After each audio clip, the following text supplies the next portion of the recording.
Greater Metropolitan Pomfret, Connecticut. With real people. Woo! Oh my goodness, you are such a beautiful sight. I can't even begin to describe it. Holy cow. It's been a long time and a long way to get here, hasn't it? So to everybody who's tuned in on the net tonight, thank you. Go ahead and tell your friends. Hop on in, man. Let's make this a big old party, because wish you were here, but you sort of are. If you see anybody get escorted from the room during the show, there's a good chance that it's somebody I'm related to, and an even better chance it's somebody I know. And I'm not naming names. You had to be here, right?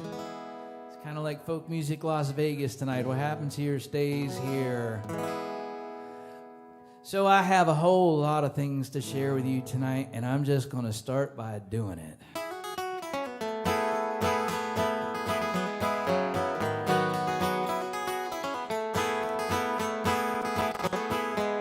They close our road on the 4th of July for the kids to ride by. Streamers on their bikes, red, blue, and white, let the judges decide. Bring a dish to share, your favorite folding chair, try to stay cool. We read the famous words, just like we heard since we were kids at school. In my little town,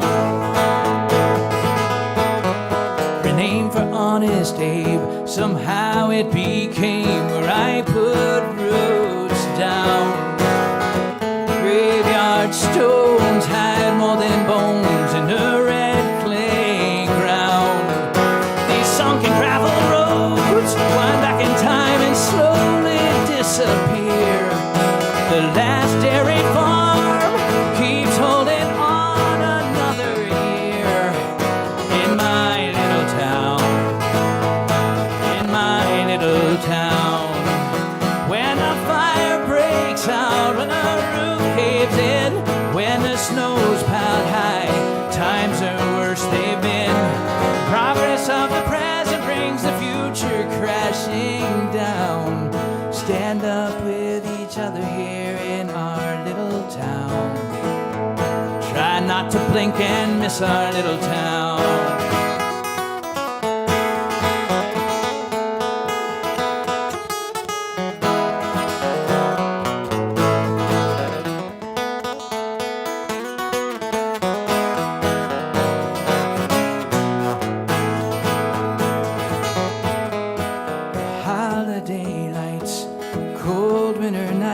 Herald angels sing from door to door, just like the year before, firelight caroling. We pray that it lasts, cherishing our past until it's gone. Where neighbors still wave, stories we still save to pass on down. In my little town, in my little town, when the fire breaks out, when the roof caves in, when the snow's piled high, times are worse they've been. Progress of the present brings the future crashing down. Stand up with each other here in our little town. Try not to blink and miss our little town. The world of change swirls around my little town.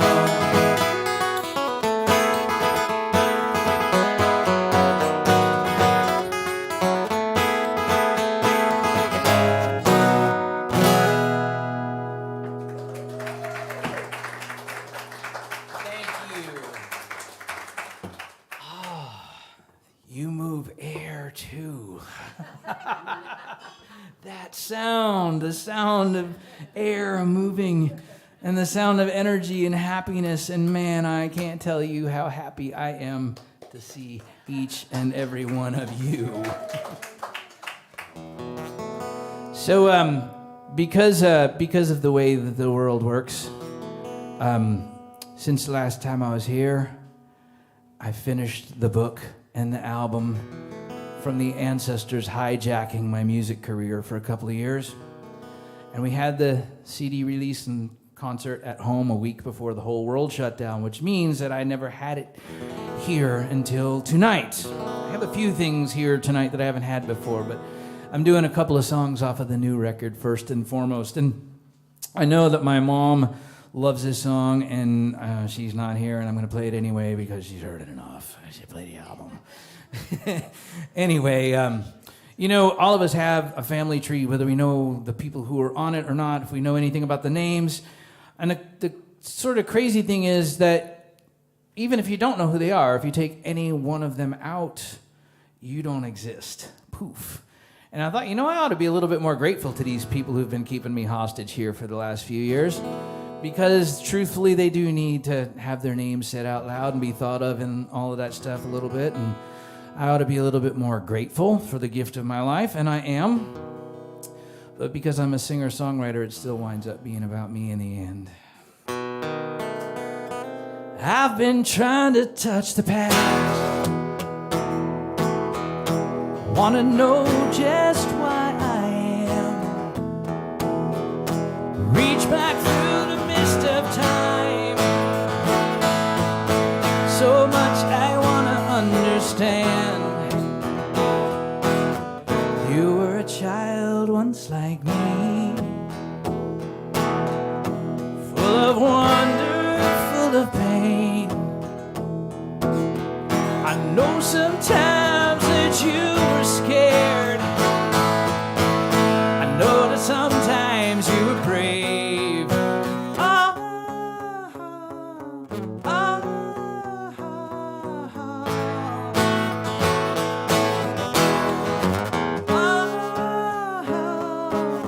This is the only life I've known.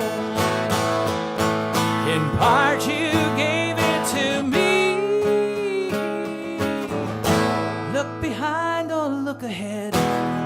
You were woven in the thread in my web of mystery.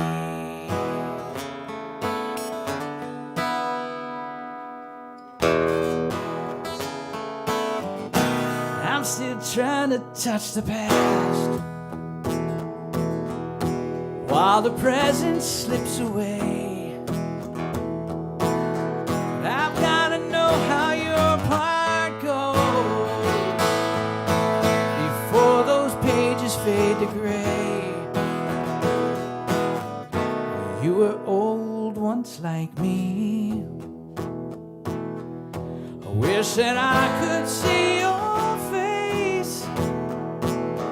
No one else knows what's past our eyes. Hurt and anger, love and grace.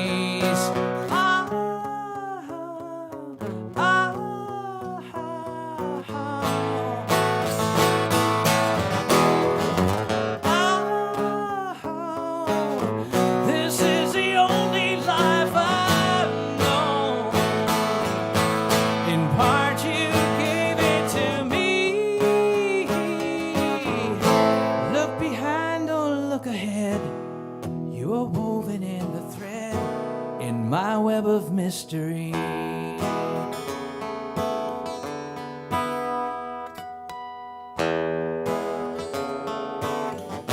Someday, centuries from now,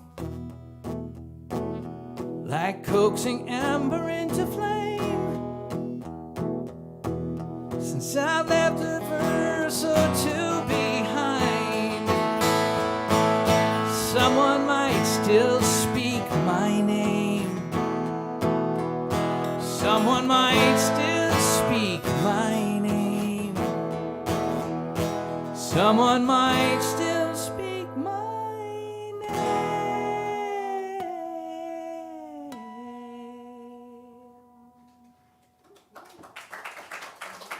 Thank you. Thank you. So, I have to remember not to talk off the mic when we're talking to the internet, unless we're having us an inside joke. My good friend John back there running the sound tonight did a superlative job of getting each of these guitars dialed in nice and sweet. So anything that went awry with them from here going forward is all on the guy with the guitars in his hands. So my journey through ancestry really kind of picked up when my parents did the old spit in a tube thing. And we found out that all of this stuff that my grandfather had always told us about being Scots was not exactly quite perfectly true. That, in fact, we'd come from Northern Ireland to Scotland.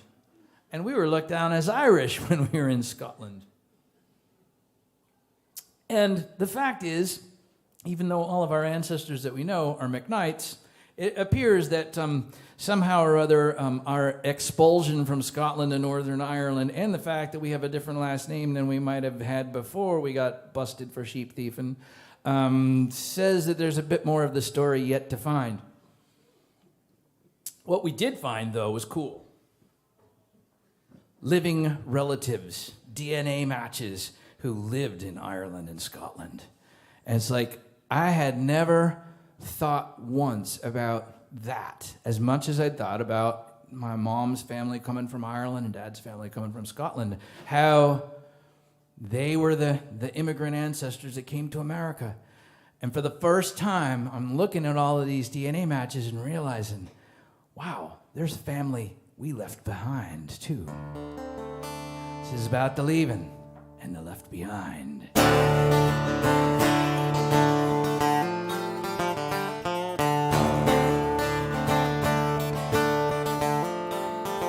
My people ran boats over angry seas, risked everything, giving life to me. Left the home they'd known for a stranger's shore, hope and hunger for one chance more.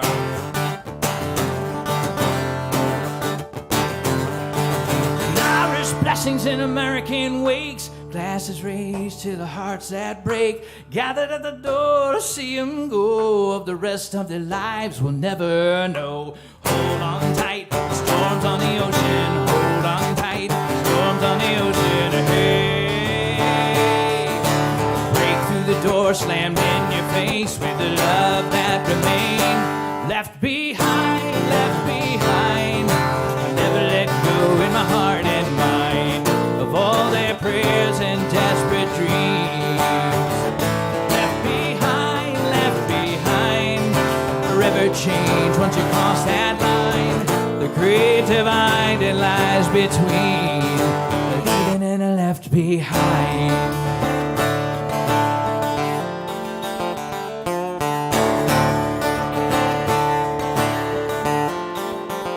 Coyote howls in the Mayan night. A boy in the shadows slips from sight. The packet in his belly is his only chance at someone else's promised land. 1 foot down in front of the other. 1 foot down in front of the other. Hey, hey. Climb the wall rising in your face with the love that remains. Left behind, left behind. I never let go in my heart and mind of all their prayers and desperate dreams. Left behind, forever change once you cross that line. The great divide that lies between the leaving and the left behind. Leaving and the left behind.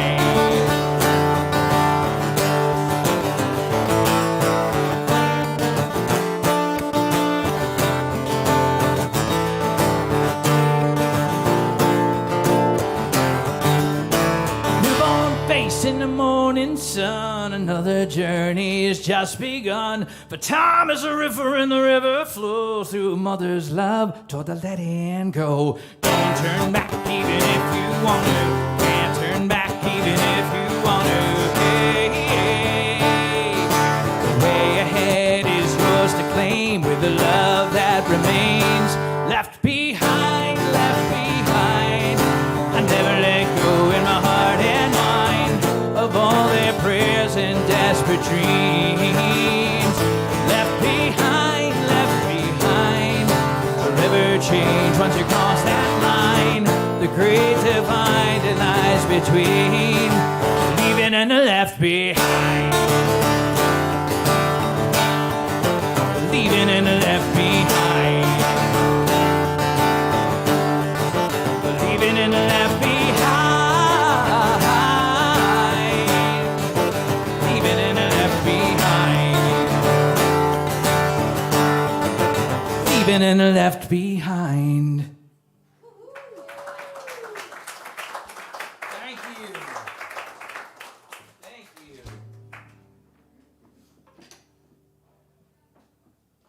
So,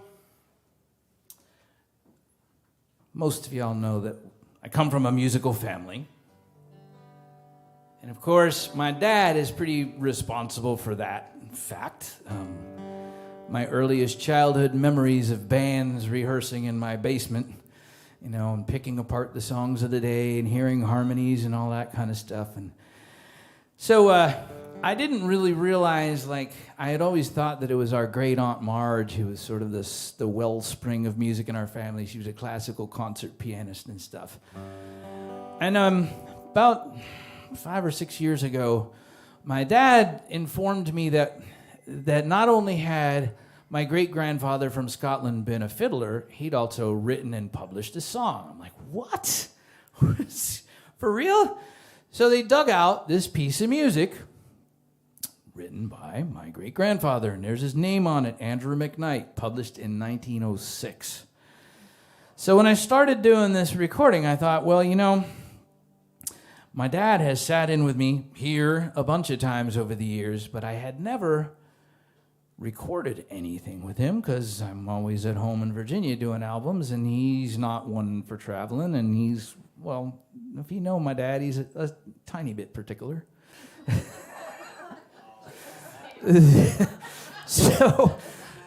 So I said, you know, he's this summer that I was doing the album, he's turning 83, and I'm like, you know, this is the time that we need to do this. So, Dad, I'm going to figure out a way to get you on this recording, and I want to do it. And he's like, okay, well, that's fine. So I sent him some demos of some of these songs I played for you now, and he calls me a week later, and he says, no. No, you can't count to 4 all the time. For one thing, you're doing all these screwy things with rhythm and everything. I can't figure out that. No. All right, okay. So how about I write something that's kind of for you, like right in your wheelhouse, that jazzy, bluesy, great American songbook kind of thing. Let me go back to my Frankenstein laboratory here and see what I can come up with. So I wrote the song in fairly short order, and you know, maybe a week later, I send him a demo, and he's like, yeah, I like that. I'll do that. I'm like, okay, we've got a deal. Great. So he said, yeah, I really like the tune. I haven't really listened to the words much. That's cool, Pop. Don't worry. Sidebar note right here. I'm thinking I'm making my dad a recording artist, right? Come to find out a couple months ago that he had a band in his fraternity at UConn, and they made a 78. I'm like, all right, well, I guess it ain't quite as special as I thought it would. But then again, par for the course with sons and fathers, right?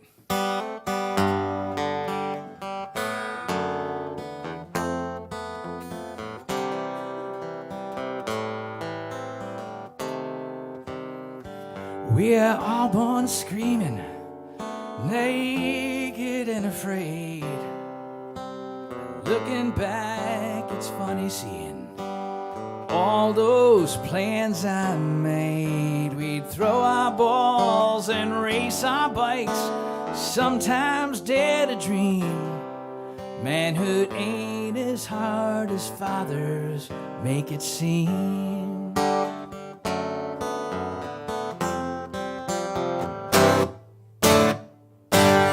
Guess it's just a way of things. We take our place in line, like our fathers and their fathers did when it was their time. Now we're slowly trading places.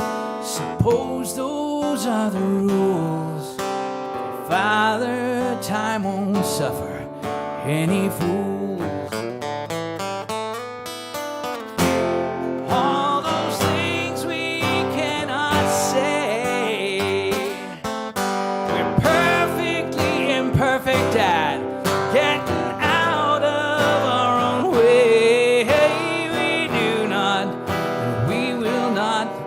could not, though we know it's true. Nothing else gets quite as tangled up in knots as sons and fathers do.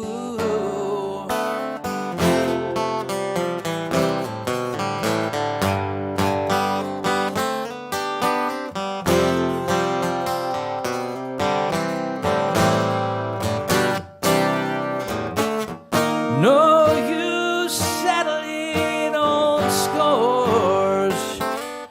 Gotta meet him where he's at, on that bridge or that far shore.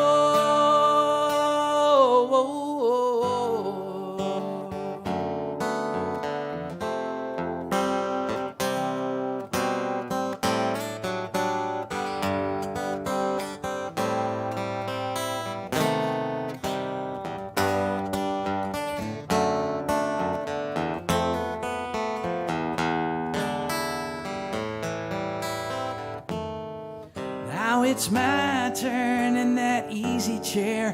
It's the hardest thing I've done. Though any man can take the gig, it ain't for everyone. The have-tos, the must-dos, credit and the blame we earn, hoping what we teach is what they need to learn.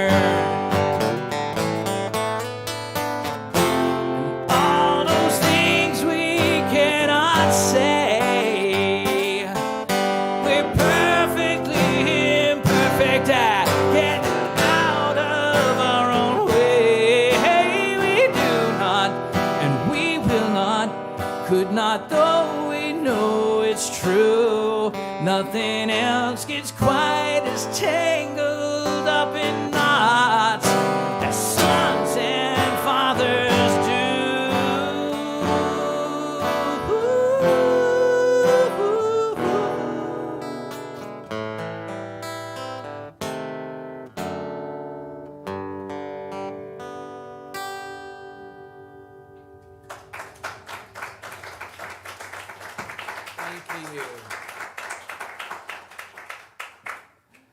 Thank you. How's everybody doing in internet land? Good. All right. Sorry, I've been sitting in front of a camera for like the last 2.5 years, and they have been my lifeline, so I can't ignore them. But I'm also like, I want to tell you that this 3D experience, you should have it sometime, because man, it's really something. Whew. Golly. So one of the things that I was doing in 2019 was I got lucky enough that a friend of mine got into music therapy. He'd been playing with John Denver and doing his own kind of folky thing for a long time, and just decided to dedicate himself to using music for therapy. And he really committed himself to working with wounded warriors, using songwriting as a tool to help them reframe their trauma and rewire how they think about the experience. So they did this incredible collection of retreats. And I liken it to taking a college course in a weekend, because you show up, you meet a vet, and you sit for a couple hours and you talk, and you let them, they tell you their story, and you sort of ask questions. And the idea is that by the end of that 2 hours, you sort of have some inkling of the story you want to tell and how you want to do it musically. And then you do it again in the afternoon with another vet. And then you go home, and in my case, I go home and I sit in my living room and work for a few hours, like taking it and turning it into something that I can show up the next morning over coffee and say, okay, here's a draft, what do you think? And then you kind of like massage it into place a little bit, change a little here or there, and then you do a concert that night for the vet's family and their friends that come to this retreat center. And then everybody goes their own separate ways, and it's crazy. So I'm going to play a couple of songs from that project, because their songs deserve to be heard, for one thing. For another thing, it was a really, it was a powerful kind of sacred experience to get to be sitting there, hearing that from them and having them trust me to turn it into music. The first guy that I worked with was a big fella from rural New York. we had a lot in common, you know, despite having totally different backgrounds. There was a whole lot of stuff about growing up, you know, in the hills here and growing up in the hills in New York was like, we just kind of hit it off. And he was the son of a military vet, and his relationship with his dad was really, you know, difficult. And he served in Iraq and Afghanistan, and he looked at me at one point, and he just kind of, with this sort of wry grin, said, dude, I've been blown up 6 times and lived to tell about it. I'm like, Jesus. So he had a baby girl when he went off to Iraq, and he and his wife split up while he was gone. And he came home, and, you know, all of these guys had gone through a lot of stuff. And his trauma, he kind of, he sort of used his family as kind of the thing to keep him connecting and reconnecting despite all the difficulties and stuff. And he was telling me about how he'd gotten his dad and mom together with his ex-wife and his daughter for Thanksgiving. And it was like it had happened like the previous year. So it was like this just really powerful experience. I'm like, dude, you're a bridge, man. You're like the bridge that you talk about holding the line for your platoon to get over. You're that bridge in your own family. So we both decided that we kind of like the sort of Tom Petty, radio rock, drop the top, backcountry road, cruise for a couple hours kind of tune. So this is it, and it's called The Bridge.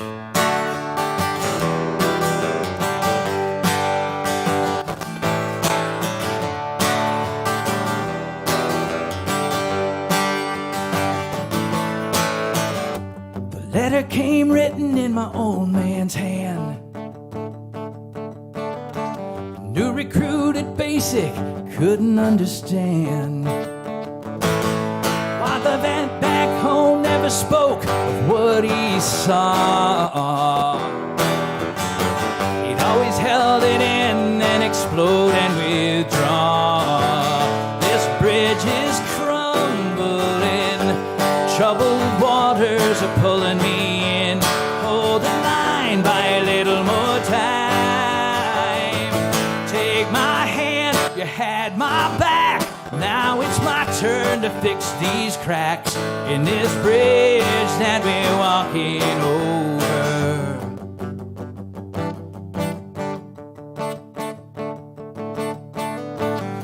My baby girl's face like a candle in the black. My mind, somehow I gotta find my way back. That you saw, and 1,000 things haven't killed me yet. But this bridge ain't crumbling. The troubled waters are pulling me in. Hold the line by a little more time.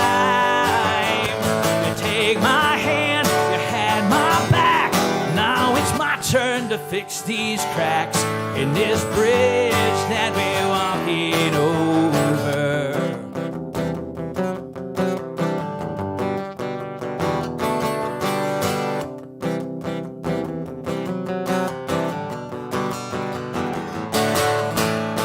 I'm holding on to the locket that helped get me here. Funny how something broken could hold back such fear. We gather round the table this Thanksgiving Day and see my dad and my daughter face to face. But this bridge ain't crumbling. No troubled waters are pulling me in. Hold the line by a little more time. Take my hand, you had my back. Now it's my turn to fix these cracks in this bridge that we're walking over. On this bridge that we built to walk over.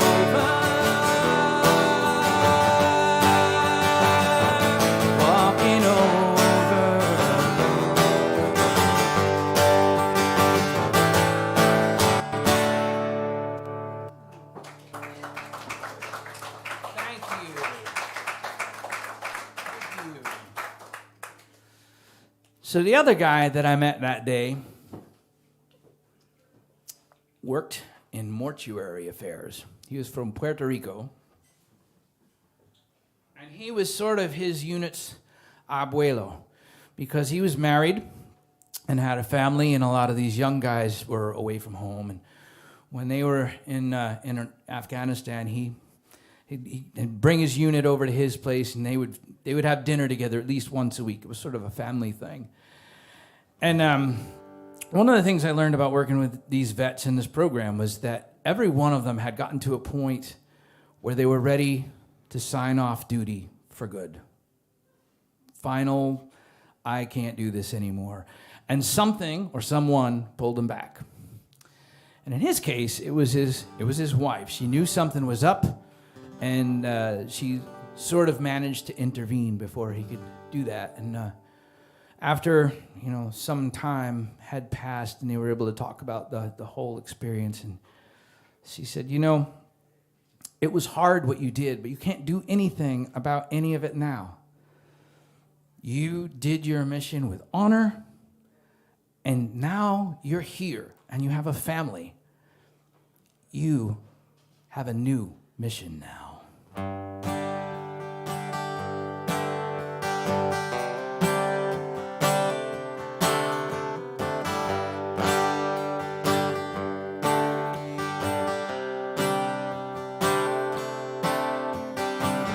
Duty calls in many ways.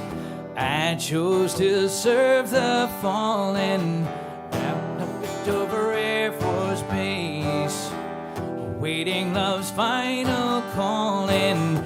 Do your job, get each detail right, and honor guarded with all my might. And I'm gonna make sure that you get home.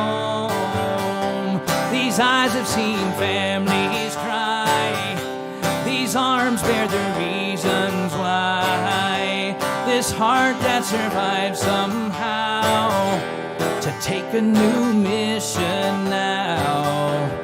This is my mission now.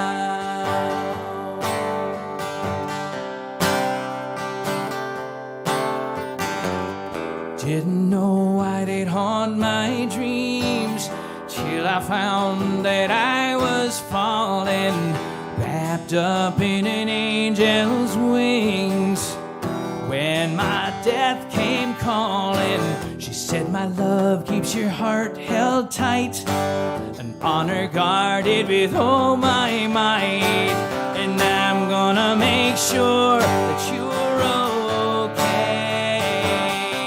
These eyes have seen families cry. These arms bear the reasons why. This heart that survived somehow to take a new mission now. This is my mission now.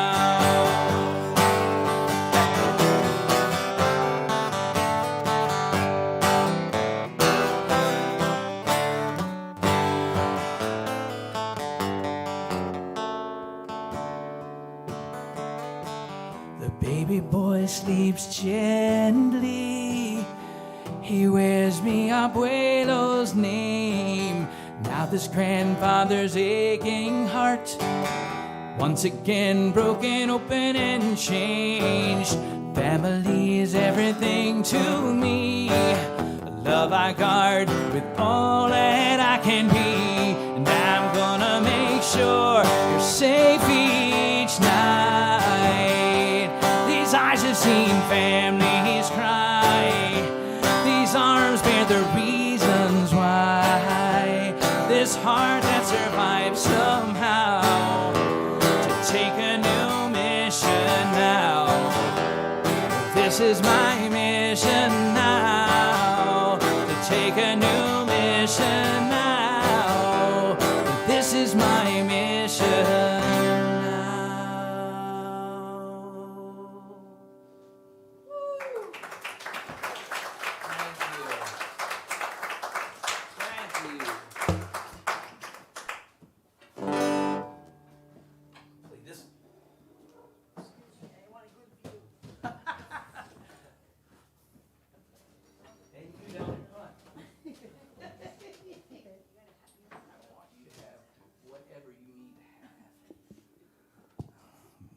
because I know what it's like to be on your wrong side isn't good.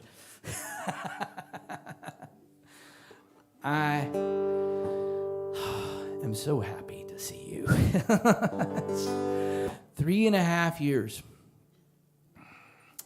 It's been a very long time since I've been here to see the leaves turn. I won't say that I forgot how beautiful it was, but it's actually been 20 years since I've been here this time of year. I've been living with ghosts a lot for the last year.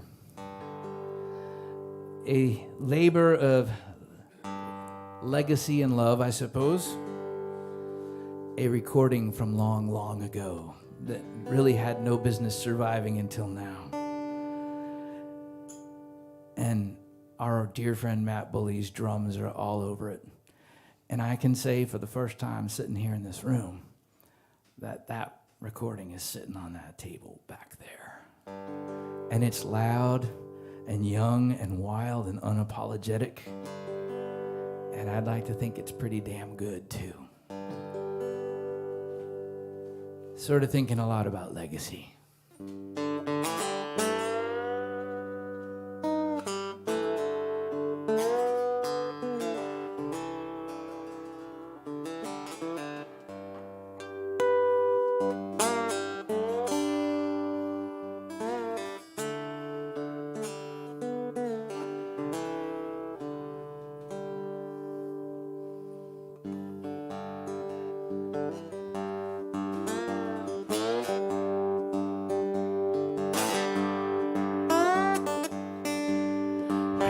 Time comes, don't shed a tear. When my time comes, don't shed a tear. I got all I need, and it's beautiful here. When my time comes, raise your voice and sing. When my time comes, raise your voice and sing. Sound just like angels when a joyful noise rings.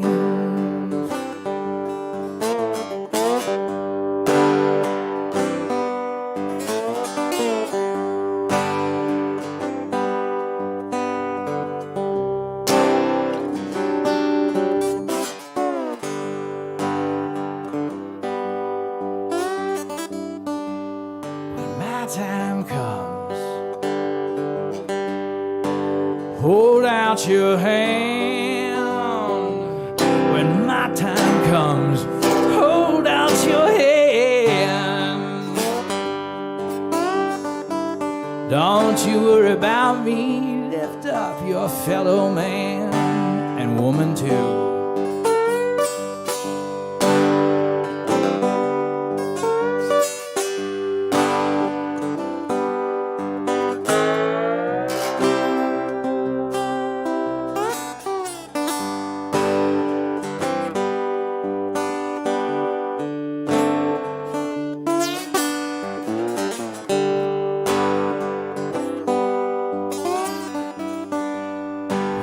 Time comes,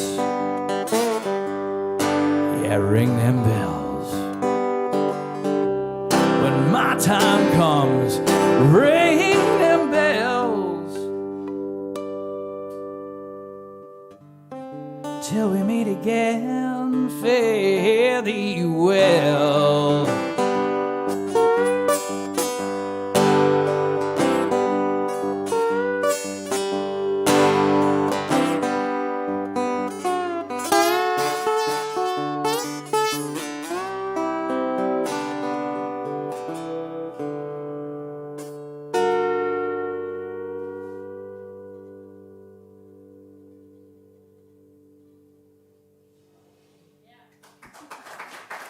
Thank you.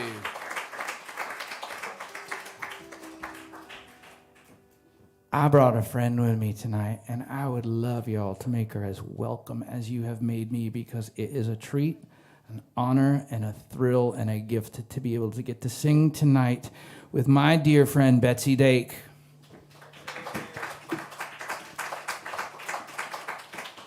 Hello. It's on Hello. Let's see, which guitar am I going to play with you? I don't know. I think this one. Okay. And then maybe that one. Okay. I got so many to choose from. Guy asked me at the festival last weekend, you got a lot of guitars. Good observation. Yes, sir, I do. I said, I know, I'm outnumbered. And it ain't a fair fight, but I'm going down swinging anyway. Yeah, but tell them what you found out in your ancestral... This guitar is the one she's talking about.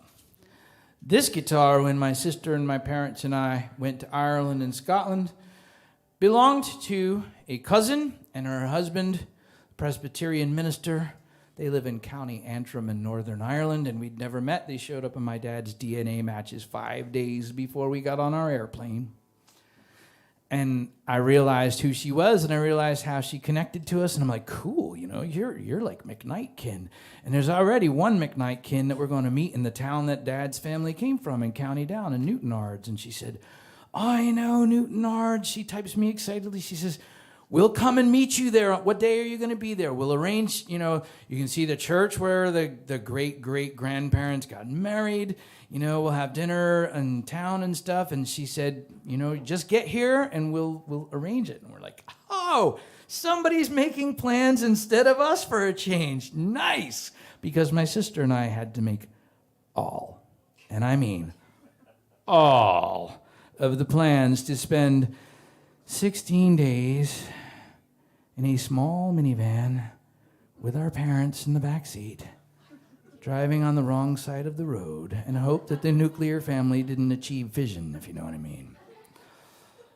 It took Mom about half of Scotland before she realized that me holding my phone in front of her in the front seat was not me being the distracted driver, that it was the one over here who's driving and I'm the navigator, Mom. It's okay that I'm holding the phone. Yeah. That's a very painful laugh. You're right there. Yes, every bit of it's true. So anyway, so we get to Newtonards and we meet family, and Eileen and her husband had literally, they connected all the dots for us, and we had a lovely time. And we went to this restaurant that she'd arranged for dinner, and her brother came. So my dad, her and her brother, and this cousin Paul are all third cousins. And our family left to Scotland, and their family stayed in Ireland. And so we're sitting there in this restaurant looking out over the Irish Channel, and I'm realizing that our family went that way to Scotland, and this was probably the first time in about 170 years that those three branches of the family were in the same place at the same time. And I was just kind of flabbergasted by the whole thing. So after dinner, Eileen pulls out this guitar and says, hey, we'd love to hear our singer-songwriter cousin play. No pressure. I haven't had a guitar with me because the quartermaster over there said we didn't have room for it in our suitcase or our luggage or anything else. So I haven't had a guitar all week. Yeah, I'd play. And of course, on Dad's list, there was there was a very long list. My poor sister is hearing this and going, this is just, flashbacks. But I'm sorry. Seriously, he had a list of all the things he wanted to do. He wanted to stay with people, and he wanted to have a piano every place that we stayed so that he could unwind at night after a day rolling around the Irish countryside, which, since we were there in late May and early June, was 11 o'clock before it finally gets dark. So we dragged these poor people around Ireland and Scotland for 2 weeks, 17-hour drives and eating at 10 o'clock at night and eating food that they couldn't recognize or pronounce, and they somehow managed to have the time of their lives. But this night, there's a piano there in the bar, and there's only 3 keys that are stuck. So he's like, okay, we'll just make this work, and we sit and we play for a while. And I keep thinking of all of the people walking by, because Northern Ireland is kind of the mix of a Scottish brogue and Irish metaphor, which means that it is completely incomprehensible to Americans. And so, like, people would say stuff as they were walking by, and they were smiling, so I said, I guess that's good. I'm just hoping for the best at this point, right?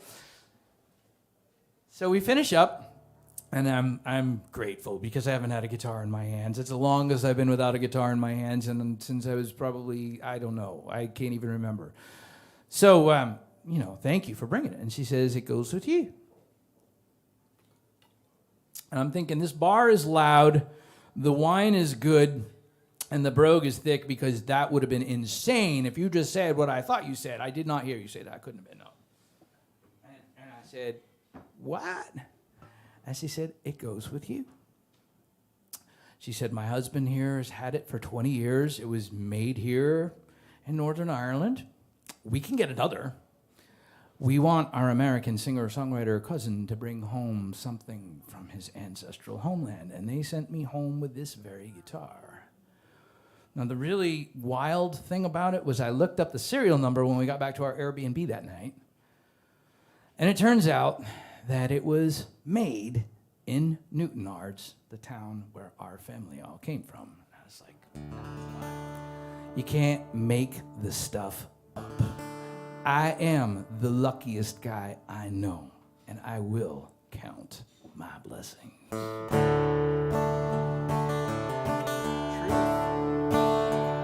mean it.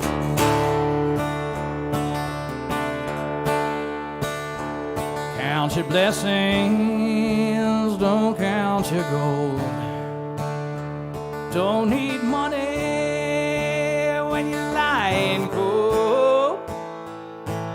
You can't buy your way into heaven, I am told. Count your blessings, don't count your gold.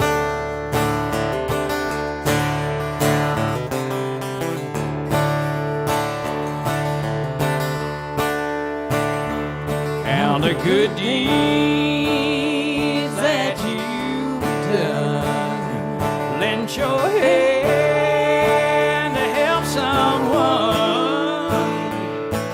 St. Peter's got his list, he's checking everyone. Count the good deeds that you've done.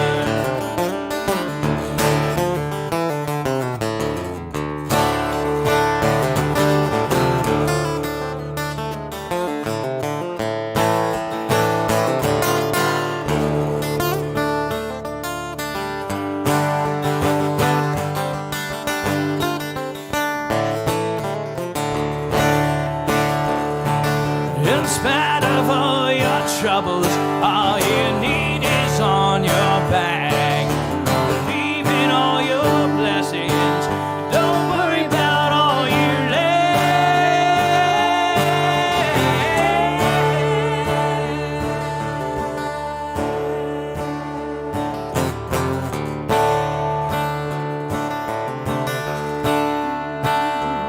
Count the lessons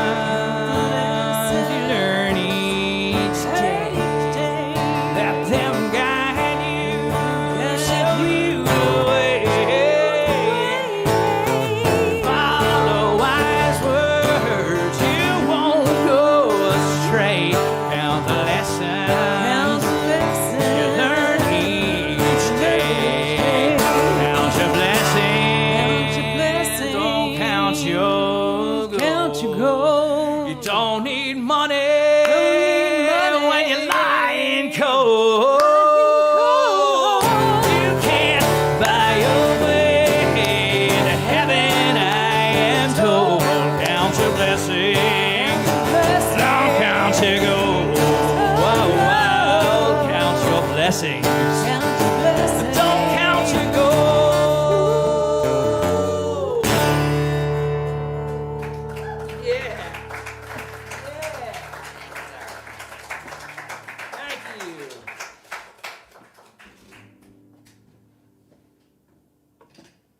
So, for those of you who are watching on YouTube, the rule is we save the good songs for the second set, so you'll stay here in the room, but this is a great time to like think about what you're going to stick in the microwave on the 15 minutes it will take for an intermission. Meanwhile, here at the Vanilla Bean, there is like chocolate to be had. And wine and stuff. And if you've got that in your larder at home, well, man, there's your thought, right? There it all is. There we go. Y'all doing okay? Very good. It's okay if we do some of the songs you know and want to sing along with on the second set, I guess. It's fine. I'm just super glad you're here. A lovely night to be here with y'all. Yeah, this is one you can sing along to. This is called Western Skies.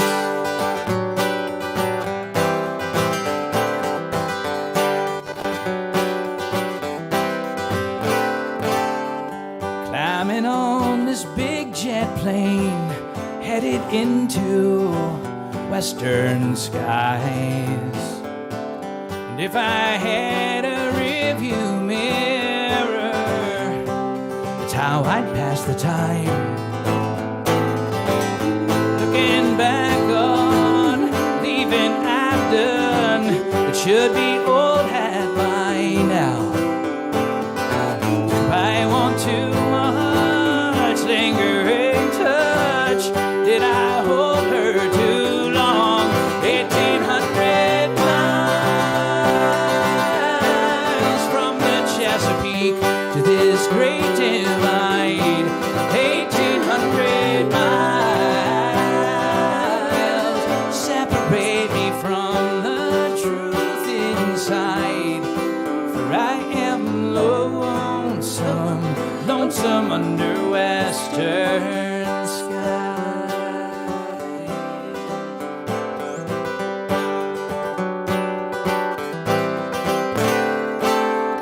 Drive this road and long ago echoed with hooves Arapaho. And as I pass these ranches, I almost feel their ghost riding along. Never cared for conquistadors plundering mountains for gold. Please don't fear, I haven't come here to prospect for love or reward. 1,800 miles from the Chesapeake to this great divide. 1,800 miles separate me from the truth inside. I am lonesome, lonesome under western sky.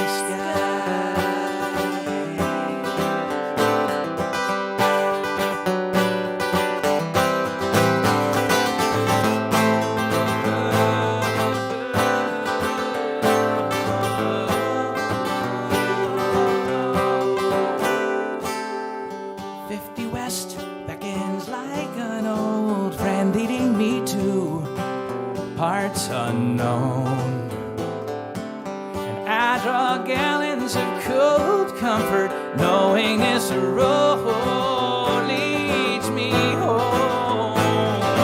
Is it my heart missed her from the start, or just did air get to my head? 1,800 miles from the Chesapeake to this great divide.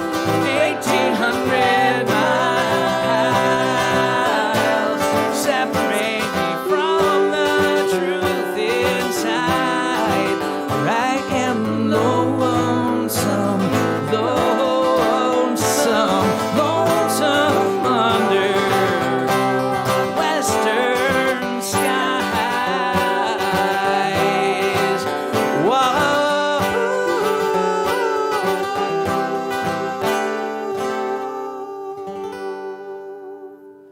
See y'all after the break. Thank you so much. Betsy Dake.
phone back then, right? Yeah, cheaper. maybe we can get a picture of the three of them. And Gloria, how are you? Thank you. So nice to have your son back.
How high is this mountain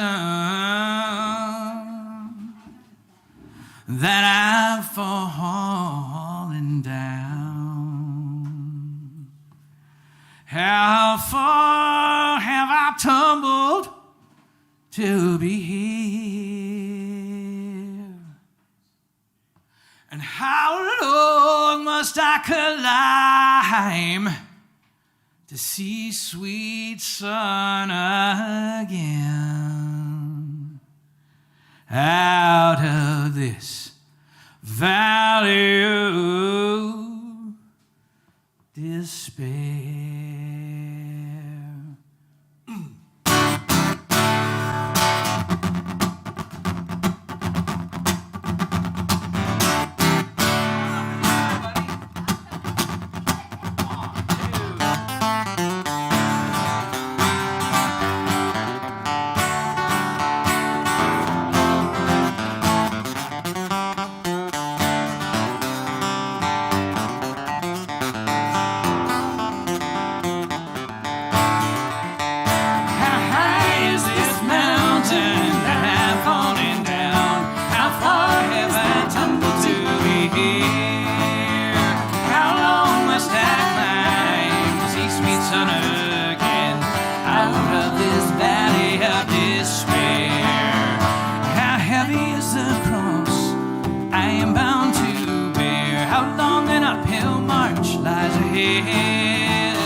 sun again.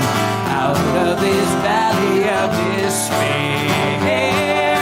Out of this valley of despair.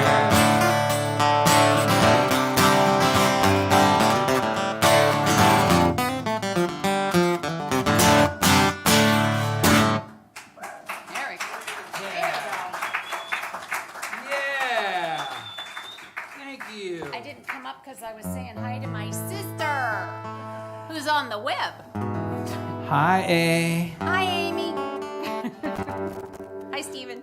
So, what's really cool, what's new and different since the last time that I was here, is not only all of that stuff that I told you about my parents taking the DNA test, but it turns out that Betsy and I are cousins. Like pretty much everybody who's got any kind of colonial New England ancestry, we're related somehow or other by people who lived a long time ago, but nonetheless, on Dad's side of the family, we are kin. That's good enough for me. There's numbered and removed. That makes us sort of a family band of some sort or another tonight, I guess. I don't know. The Andrew McKnight family band. Oh boy, have we ever done that a time or three. Oh yeah. So my kid is really mad that I took off for this weekend without her. She's now 15, and she's been here a time or three. And yeah, she likes to play her fiddle. She likes to play those Irish tunes that Cookie likes so much. And she would have been here to play them for you tonight if she didn't have school and pre-calculus and chemistry and all that stuff. And I'm like, I had to suffer through that. I am not taking you out of that. No chance. So, suffer. Maybe next time.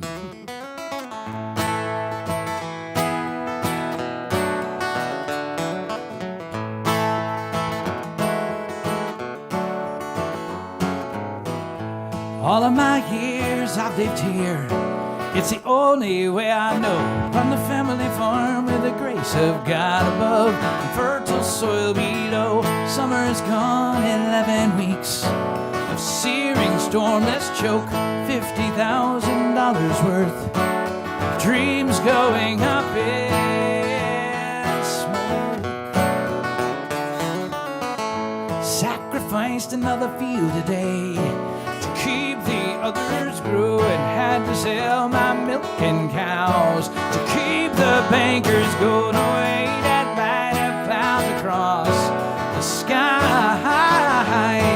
might bring the winds of death, the raindrops to my eyes. My wife, she's out there dancing in her checkered kitchen dress, droplets running down her brow, and her blonde hair's getting messed. Iowa can be a place where fertile famines drink. This year just poured life down from the brink, and I'm dancing in the rain.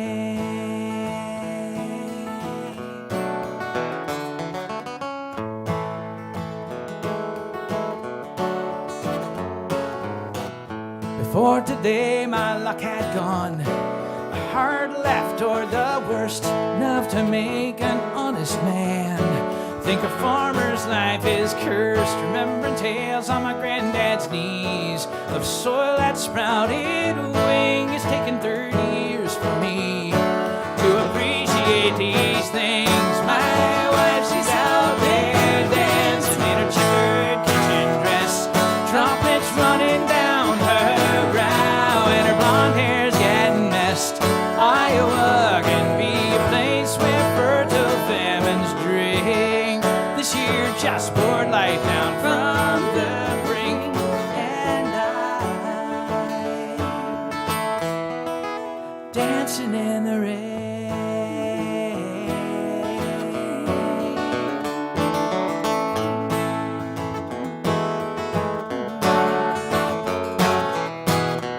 Heard it on the radio, Dakota wheat fields won't survive.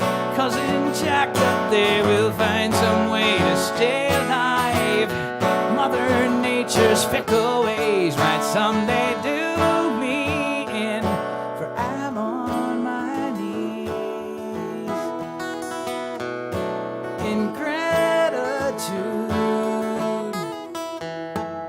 'cause it's raining.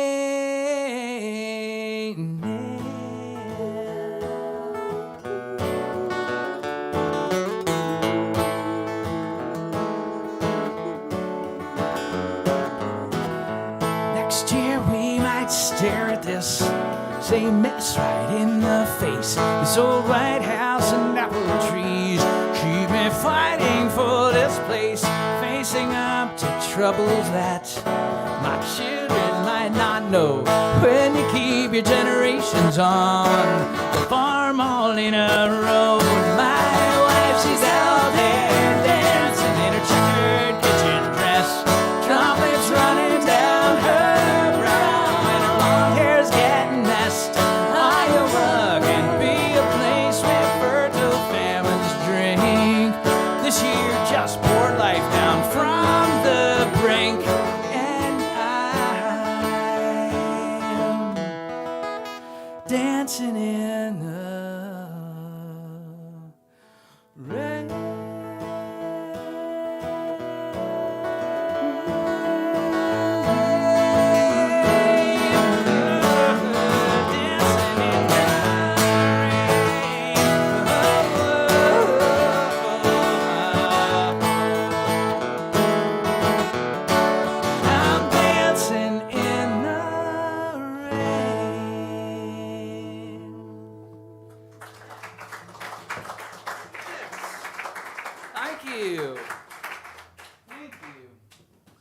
To your good health, your better company, and you being here in living 3D. Cheers.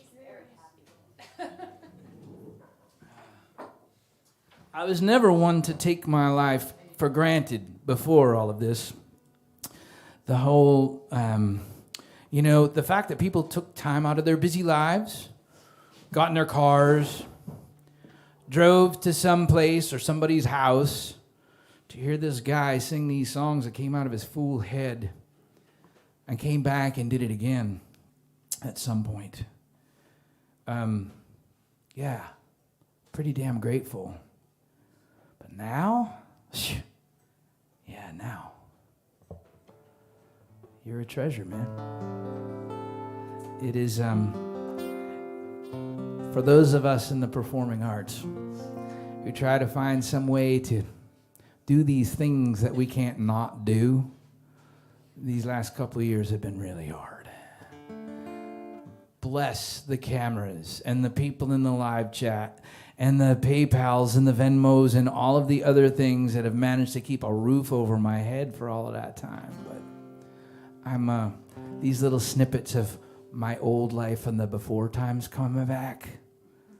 Yeah, I'll take that. More of that, please.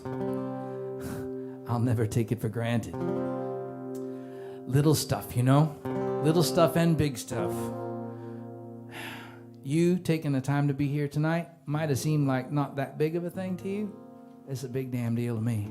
Those little things do add up. It's called Good Things Matter.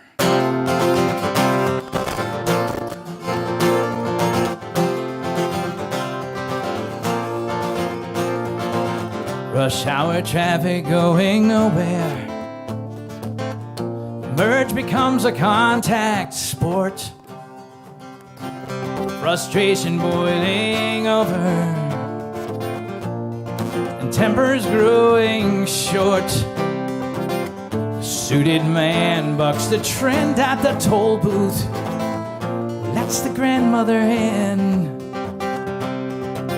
He knows the people that we share the road with have loved ones waiting just like him.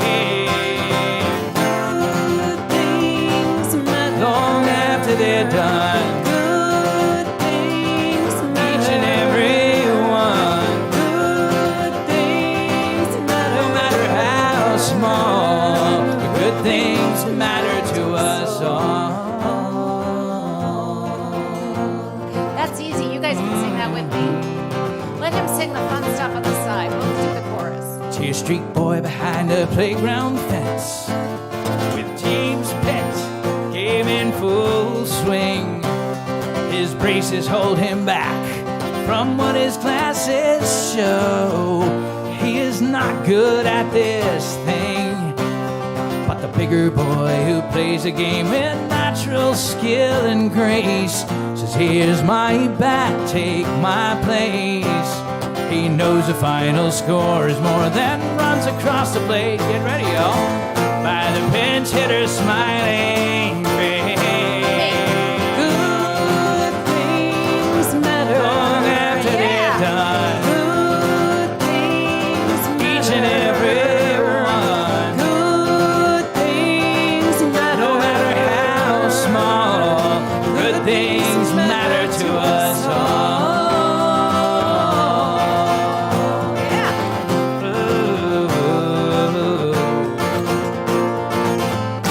Linger for the old one's words. Let a child know she's been heard. Ask a wallflower to dance. Give mistakes a second chance. Smile at strangers on the street. Share the table where you eat. Leave the extra change behind. Fight fear that colors shine. Kind words to chase the gray. When things are hard, find a way. It all comes back someday.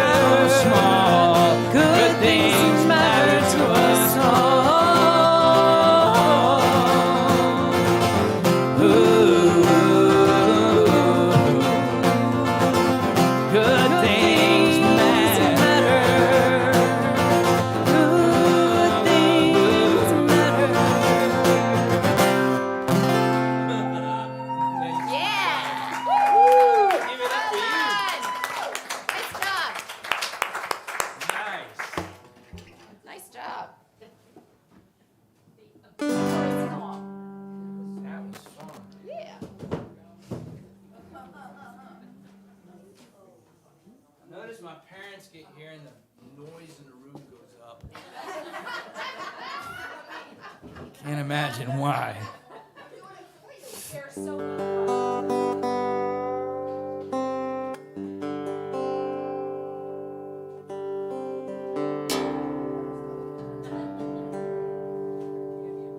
So,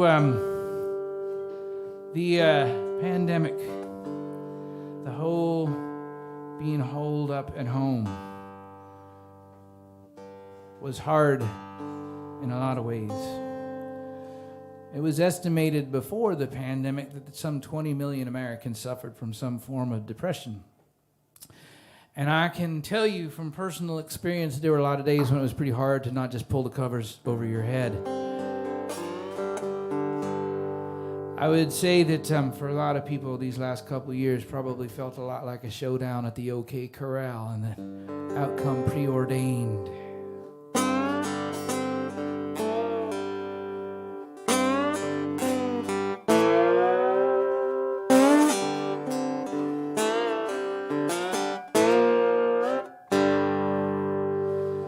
In my hour of darkness, before the morning light, that's when the demons stalk me in the day and night. For all their rage and anger, fuel flame in my fear, drive a man to desperation from the doubt that he hears. And I crumble like stone into sand. Blows like dust from my hand.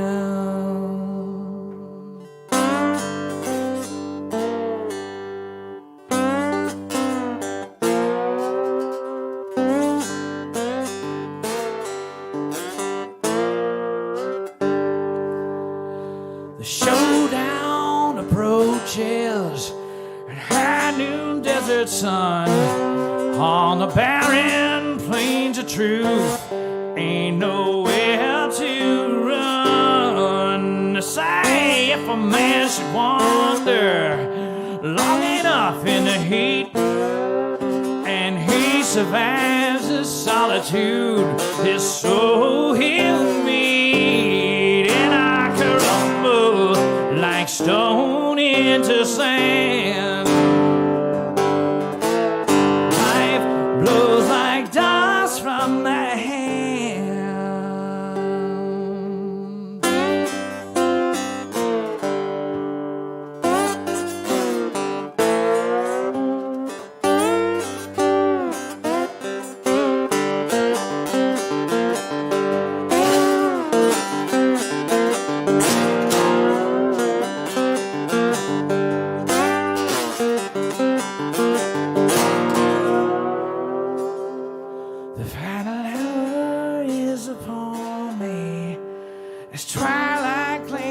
sky.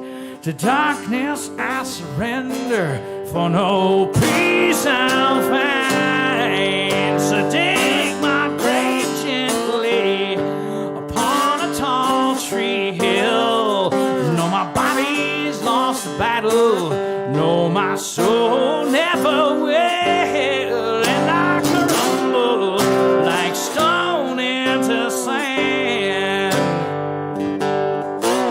Life blows like dust from my hand, and I crumble like stone into sand.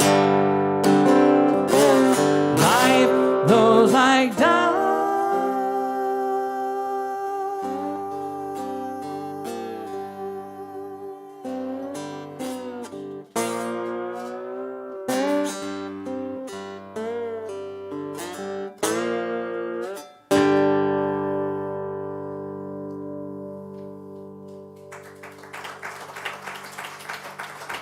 Thank you. Thank you so much.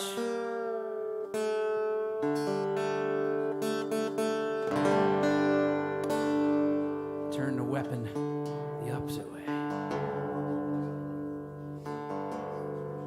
So I had a chance a couple weeks ago to check off something I never even knew was on my bucket list.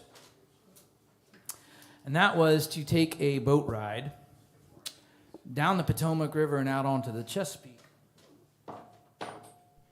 We have a friend who got divorced a couple years ago and decided when he sold the house that instead of buying another house in suburban Northern Virginia, he'd always wanted to live on a boat.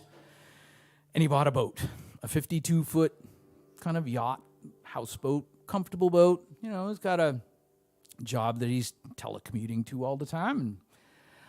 And he has it moored at a slip literally in D.C., right there by Audi Field for D.C. United, and right over there is Nationals Park. And it is like in the city, he's living on a boat. It's the craziest dichotomy of like experiences, you know? And so his daughter is getting married on the Outer Banks this coming weekend, and he had a plan. He wanted to get the boat down near to Kitty Hawk. And it was, you know, it's a 2-engine boat that makes about 13 knots, and it's about it'd be a 5-day trip under the best of circumstances. She's like, I'm going to get it down to the mouth of the Rappahannock, and then the week of the wedding, I'm going to get it the rest of the way down there.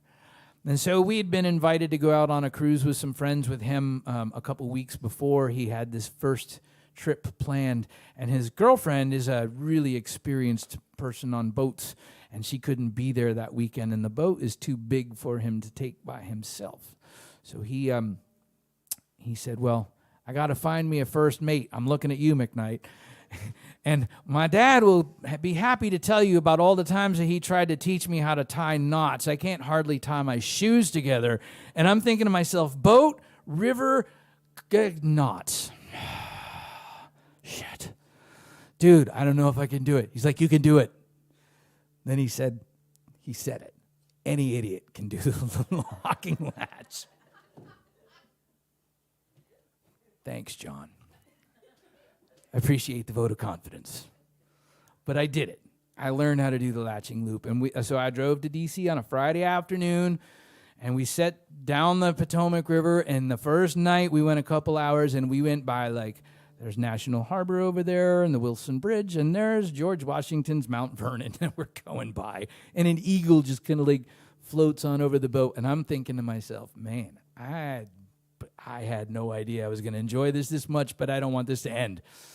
So anyway, all of this being said, I had a lovely 3 days being out on his boat. And I had never really taken to the water all that much. But we do have water people in our family history. I found one of them late one night because Dad's mom's family tree is this big glorious bush of all this colonial ancestry, and one of those ancestors happened to be the sea captain by the name of Nathaniel Turner. He would not be known to you perhaps for the fact that he was a sea captain or one of the founders of New Haven, but perhaps by the fact that he was immortalized along with his shipmates in a poem by Longfellow called The Phantom Ship, for they set out into the North Atlantic, and a storm came up, and all hands were lost.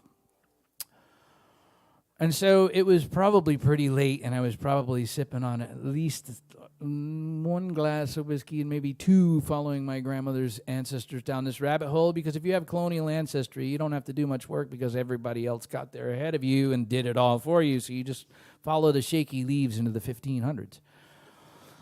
So I'm sitting there kind of like rolling it around for a minute, and the thought occurred to me is like, I'm really glad this guy had kids before he got on the damn boat, because otherwise, poof, right? I'm not here.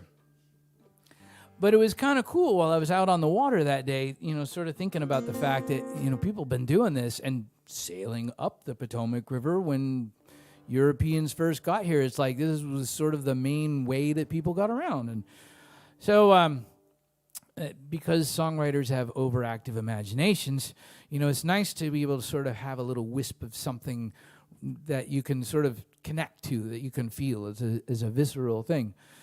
And then, of course, I started wondering, well, we have all these ancestors that we'll never know about because they lived way too long ago, and yet here we are because of them, right? So I guess I got to thinking about what life was like for some of them a long, long time ago.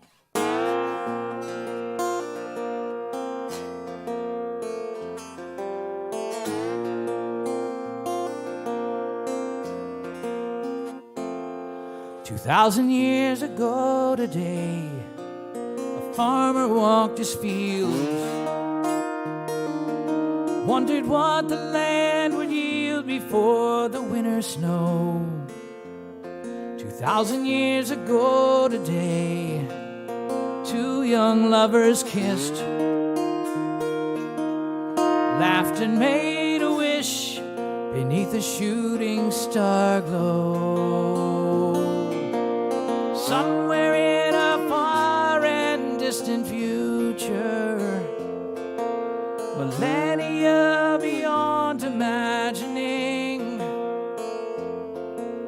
as time ticks away, what will remain of how we lived and loved today?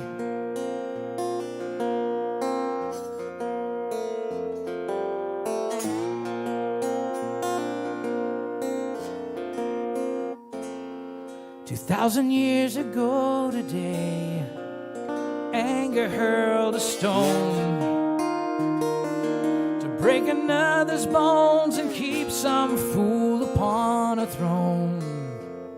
2,000 years ago today, a cog in a war machine drew his last breath on a distant plain as he dreamed of home. Somewhere in a far and distant future, millennia beyond imagining, as time takes away, what will remain of how we lived and loved today?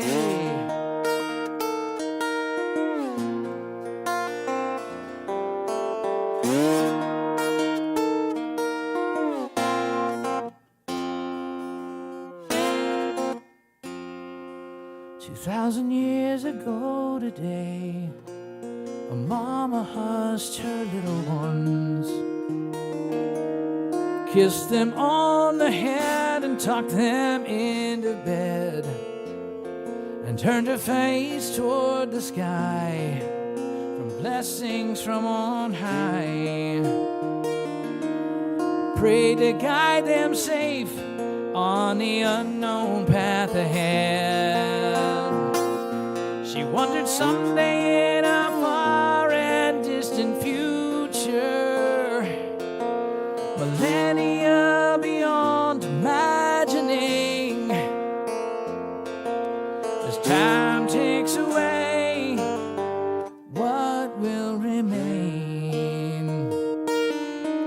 of how we lived and loved. Today, of how we lived and loved.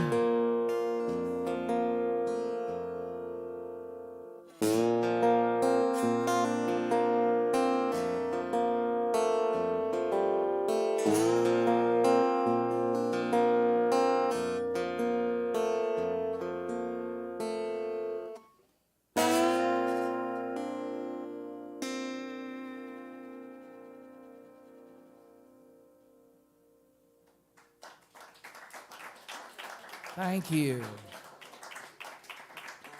Thank you. I'm going to stay sitting down for one more because it's hard. I once upon a time used to write songs that I could play fairly easily and didn't have to think about. Back to my ancestors again, right? I mentioned that my great-grandfather wrote this piece of music. And it sort of started this whole crazy project musically because I thought, you know, I have that same DNA swimming around here, this musical thing. And I never knew him. Obviously, my dad did, but he had a really thick Scottish brogue, and Dad was a kid and didn't want to hang around with old people then anyway. I'm sure probably too, but he was hard to understand, and you know, he just, his musical life was something that was, I think, apart from everything else. And to find that he was a songwriter was crazy. So I don't read music. I can sort of, like, really painstakingly work my way through it slowly if I have to. But I see this piece of music, and he wrote it to my great-grandmother. Margaret's what it's called. And in the key of A flat, which I think is probably a testimony to a complicated relationship person. They were Scots, after all. It had to be complicated. But I was really dying to know what it sounded like. And of course, my sister does read music, and she does play piano. And I sent it to her, and I said, What is it? What is it? I'm dying to know. So she plopped herself in front of her camera and did a Facebook thing for me. And I was like, holy crap. And the words are like just ridiculous. I mean, they're like Victorian era. I mean, you would, if you said something like that to somebody now, they'd punch you. I mean, it's just crazy stuff. But the melody was not just like this little corny thing. It was kind of complicated. And I was like, wow. And I don't write 3-chord songs very much, and when I do, I keep changing back and forth between them and switch the order and do all kinds of really not the simplest of things sometimes, and I sort of felt a kinship to it, and so I had this idea of, you know, the treasures in my chest, and I thought, you know, it turned out to be the whole theme of the book and the album and everything else, but I'm not sure if my sister's ever seen me do my rendition of it because she recorded it on the piano for the album so beautifully. And on that album, I can say there are 5 generations of our family represented, and this comes from the oldest one.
Scent of cedar rises as I open up the lid.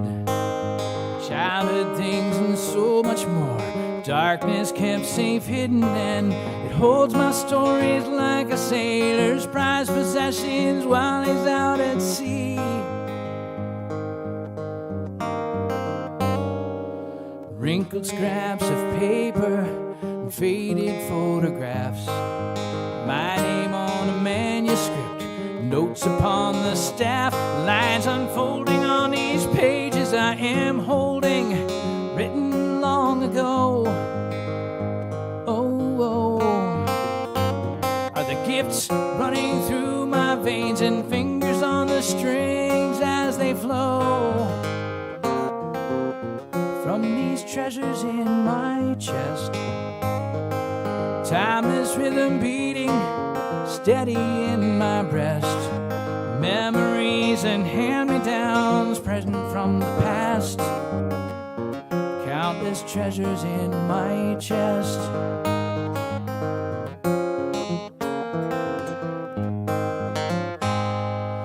Pieces of this puzzle of how I came to be.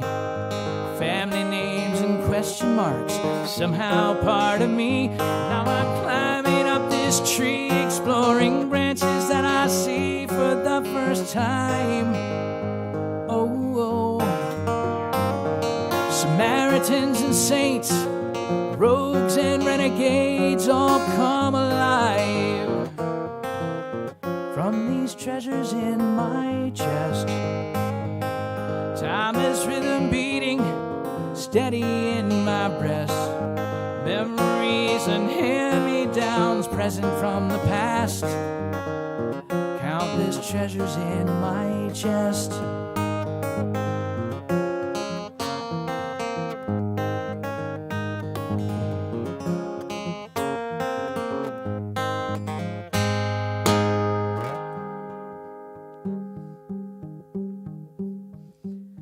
Message tone awakens me from my imagining. Connections in the here and now, the music brought to me. Nor they've sat here at my table, raising toasts and breaking bread, and it was real. Oh, oh.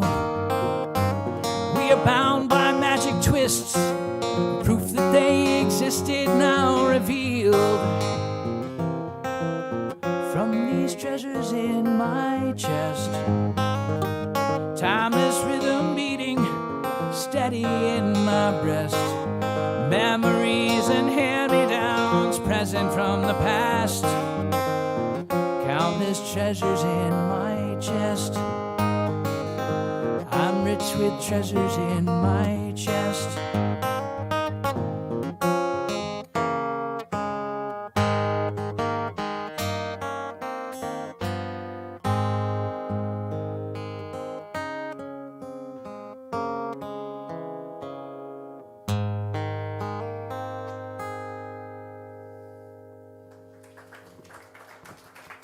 Thank you. Thank you. Thank you for tolerating me trying to go out on a limb and do something crazy. I never learned how to finger pick. We played rock and roll, man. We didn't finger pick. It's a latent life skill. I hope I'm not too late to eventually acquire it.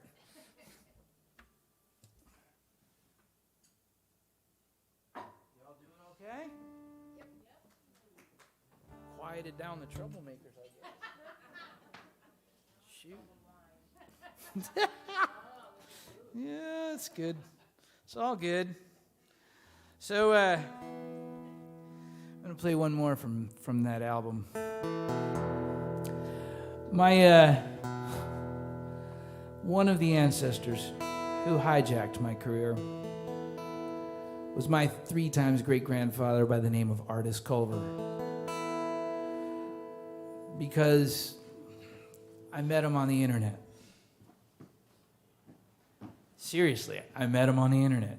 I finally figured out my 9-year-old handwriting, how to spell his name, because he was a gigantic mystery to me.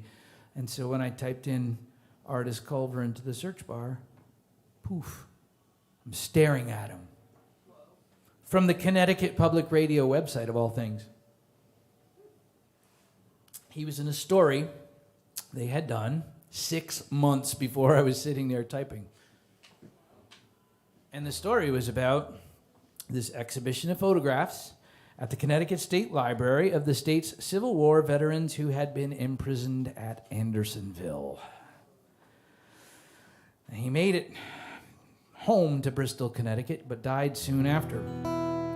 Suffice it to say that I walked for about 5 years with Artis Culver as my occasional companion. I walked across the journey of the Connecticut 16th on the field at Antietam, where they were the ones who took the brunt of the Confederate counterattack coming from Harper's Ferry that turned the tide of the battle and a war that raged on 3 more years after that day. I found that he was buried in my dad's hometown of Bristol, Connecticut, under a broken stone. And so a young cousin of mine in Bristol and I had been communicating about it, and it really bothered him. He's like, we gotta find a way to fix that. I said, well, I bet if we do something with the Veterans Affairs Administration, we probably could get him a decent stone.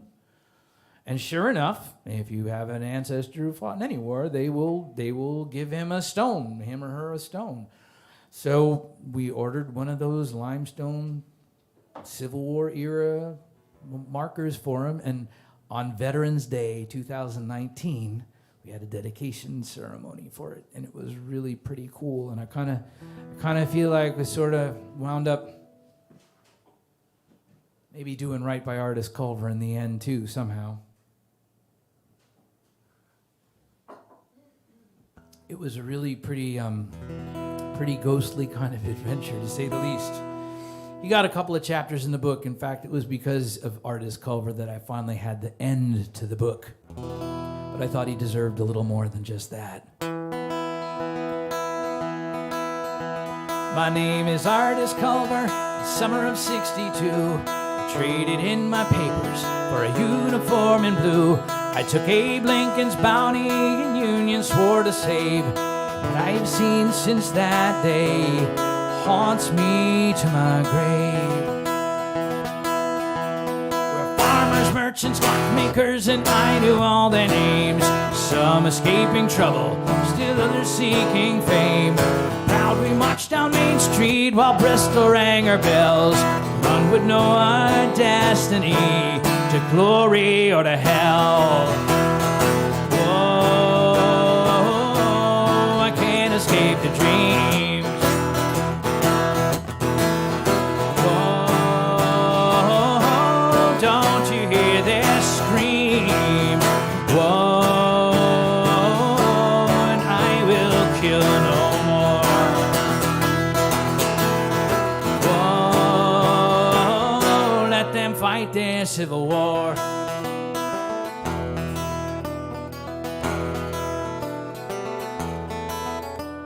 Put on a train to Maryland with but a single thrill, to Antietam's killing fields upon that cornstalk hill. We faced their fiercest legion in a withering hail of lead, and terror ran while rebel yells echoed in our heads.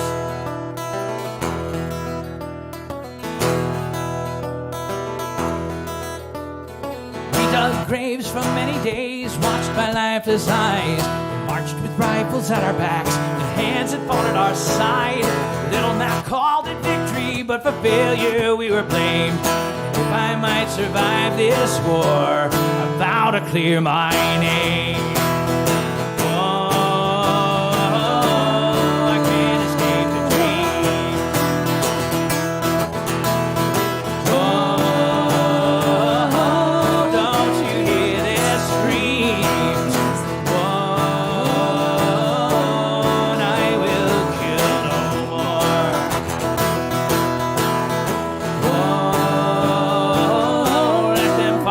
Civil War.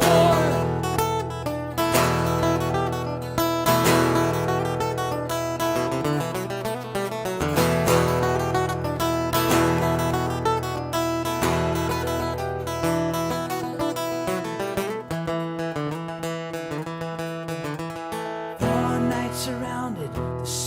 that Plymouth town. July white ray of surrender stopped the shells from raining down. To Andersonville through gates of hell, its deadline we crossed. Where they paroled my skin and bones, my soul had long been lost. I am artist cover, my breath is fading fast. Tell my wife and children, I love them to the last. The curse I leave this world with before the fighting's done is those that vote to start the wars, be those that face the guns. Oh, can't escape the dream. Oh, don't you hear their screams? One I will kill no more.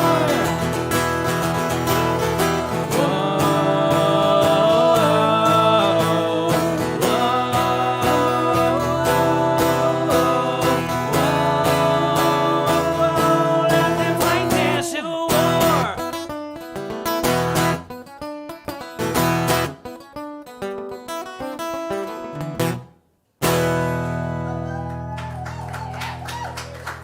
Thank you.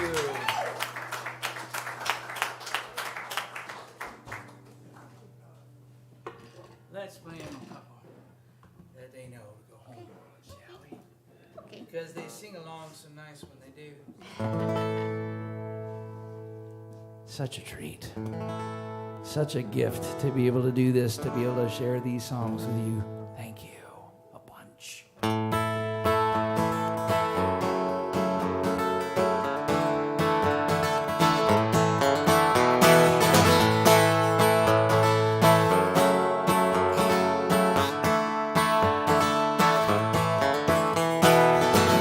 In the darkness, in the desert, searchlights glare and there's gunshots and shouting, but somehow I slipped by, only God knows why. The trucker dropped me at the Arkansas line.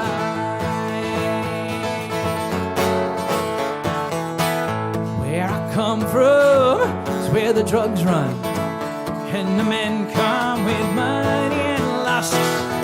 For honest living, oh God's forgiving. For I left my family for this one chance at hope, and I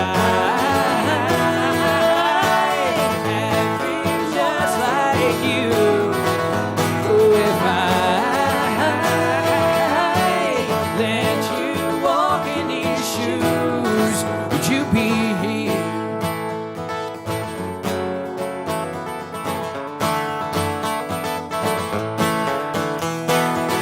Scars and scratches, chemical rashes.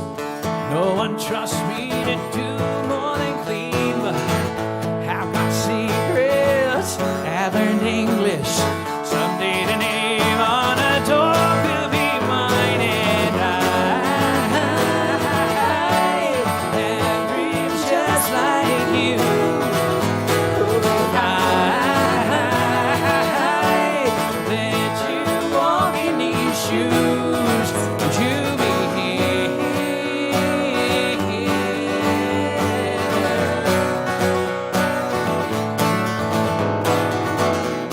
I pledge allegiance to the flag of the United States of America, to the republic for which it stands, one nation, under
I've been looking forward to tonight for so long. For so very long. We got so close back in May. So close. And now we come to the part of the show that I always hated in the before times. I really hate it now. On the other hand, these people got homes and they want to go to them. So I'm not going to keep you here till 4 in the morning. We could, but we could do that, but... But Betsy's got to sing at church tomorrow. I hear something going rumbly, rumbly, rumble here in the monitor, and I don't really care. I'm just saying that in my out loud voice because I might forget to tell John later on that there's something going wuffly, wuffly, wuffly here in the monitor. And I would blame it on my cell phone, except my cell phone's not close enough to it. Sounds like wind. But it's just one of those sort of noisy type thing noises. Something is noisy, like one of my pickups, probably. My gear's been sitting kind of in storage. Not tonight. Feels good to have all these guitars out tonight. Feels really good to be singing with Betsy in person again. Singing with you over the live stream. I'm sorry, it sucked. You were really good, but I couldn't hear you. So were you. But I could hear you. Sometimes we have to make do, and I'm done making do for a little while. To you for taking the time tonight, friends. Thank you. To Barry and everyone here at the Vanilla Bean for surviving these last couple of years. Being here doing this tonight. Thank you, friends. Cheers. Yeah. And John, my man. The man who's fond of nice guitars and treats them like his own children. And I love coming here any old time because I know John's going to be fussing about making them all sound the way they're supposed to sound. Thank you, my friend. This thing called life, this thing about being human, all of this stuff, about looking out for each other in hard times. We're all here to get each other across the river somehow, man. And that is something worth standing for.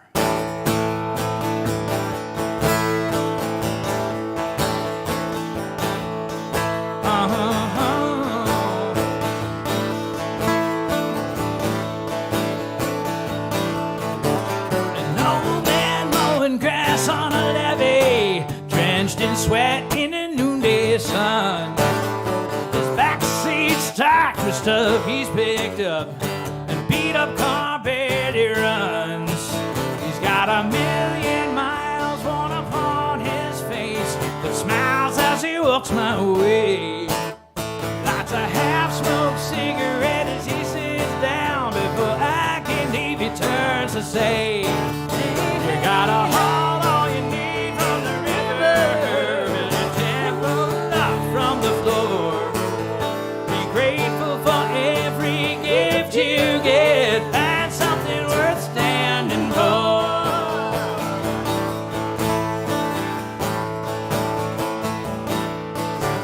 I've been down in the shadows about the shape I'm in, a mess made with my own hands. And I could write a book with the lessons I've learned and hard luck that made this man. I've walked in a valley of darkness. I've known heartbreak, I've known loss. But I'm still standing on these 2 feet, amazing all they got me across.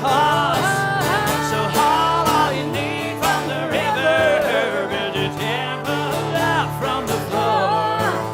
Be grateful for every gift you get, find something worth standing for.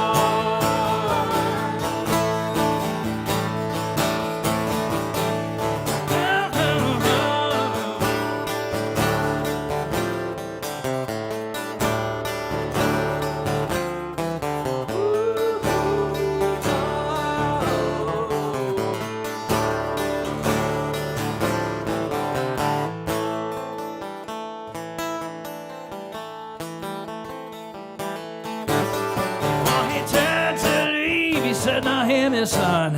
I could talk till my face turns blue. What matters ain't the words you say, it's all the little things that you do. Don't be afraid to help another, 'cause when your time's up there's nowhere to hide. And the walls we built to keep us safe are prisons that trap us inside. So all you need from the river is a temple up from the floor. Be grateful for every gift you get, found something worth standing for.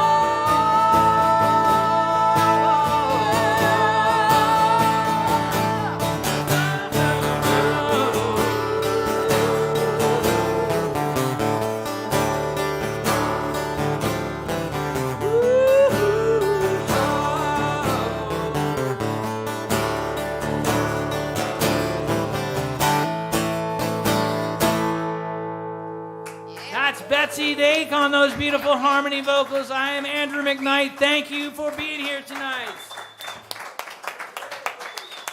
Thanks, y'all. Thank you, everyone at the Vanilla Bean, for making us welcome tonight.